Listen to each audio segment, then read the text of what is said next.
Chers amis de Lingaero, bonjour, j'espère que vous allez bien.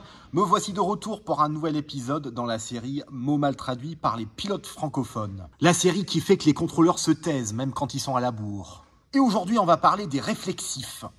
Alors en français, on utilise les réflexifs dans beaucoup de contextes. Soit pour parler effectivement de choses qui se font entre personnes ou entre des choses, soit pour construire ce qu'on appelle des formules impersonnelles, pour parler de quelque chose qui se fait, mais sans préciser qui est-ce qui mène l'action. Et la traduction, comme toujours en anglais, va dépendre des circonstances. Alors on va commencer par les traductions les plus simples, donc les réflexifs qui sont aussi réflexifs en anglais. Donc une action qui est menée entre deux personnes, mutuellement, à ce moment-là, on passe par la traduction « each other ». Donc par exemple, ces deux pilotes se connaissent très bien, donc entre eux, à ce moment-là, ça va être « These pilots know each other very well ». Sinon, une action qu'on se fait à soi-même, comme se présenter, à ce moment-là, ça va être avec myself. Je me présente, en anglais, ça serait allow me to introduce myself. Et donc, quand c'est un homme, himself, et quand c'est une femme, herself. Quand c'est un animal ou un objet, à ce moment-là, c'est itself. Par contre, la première formule réflexive qui ne l'est pas en anglais, c'est quand il s'agit de ce quelque chose, le quelque chose. Donc par exemple, je me suis cassé la jambe. Donc en français, je passe par une formule réflexive. Je me suis cassé la jambe, comme si je me l'étais fait à moi-même.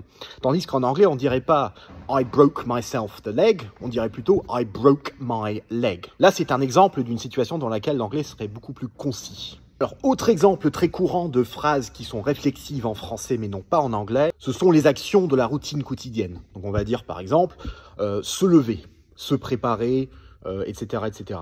S'habiller. Avec ces verbes-là, très simple. Comme on a appris au lycée, c'est avec get.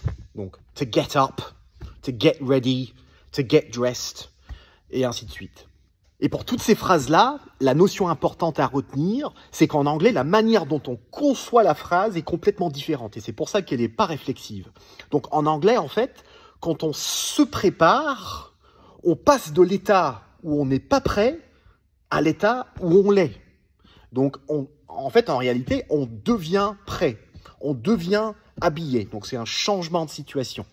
Et encore sur le thème des changements de situation, quand on veut parler d'une situation qui change petit à petit ou qui change drastiquement, à ce moment-là, on peut passer par get plus un comparatif. Par exemple, j'ai dû écourter mon vol parce que la météo s'est dégradée. I had to cut short my flight because the weather got worse. Donc, se dégrader, to get worse. De la même manière, s'améliorer, to get better. Alors, se faire quelque chose, c'est-à-dire être l'objet d'une action que quelqu'un d'autre mène à notre égard. Donc là, encore une fois, on fait appel à ce verbe très polyvalent, le verbe get. Donc, par exemple, je me suis fait voler mon casque.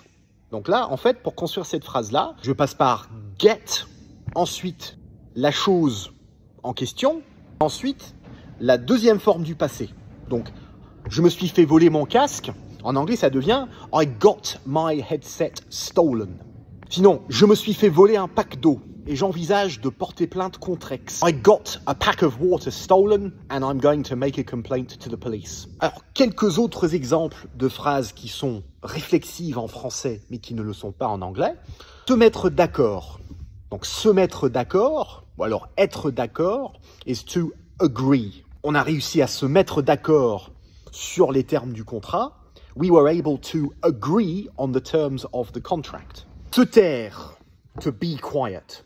Donc par exemple, on voit souvent les pilotes bretons parler beaucoup au début et quand ils ont fini, se taire. We often see Breton pilots talking a lot at the beginning and then being quiet when they finished. S'intégrer en tour de piste, to join the circuit.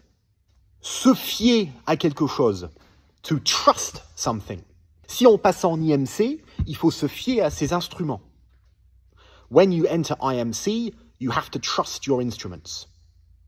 Pour parler de quelque chose qui se fait, mais de manière impersonnelle. En général, pour traduire ça, on a tendance à utiliser la voix passive. Donc par exemple, le QNH se règle au moyen de cette petite molette. The QNH is set with this little knob. Si on veut traduire l'idée de quelque chose qui ne se fait pas, d'un point de vue déontologique, à ce moment-là, on commence la phrase en disant « you can't quelque chose ». Donc par exemple, couper la route à quelqu'un en finale, ça se fait pas.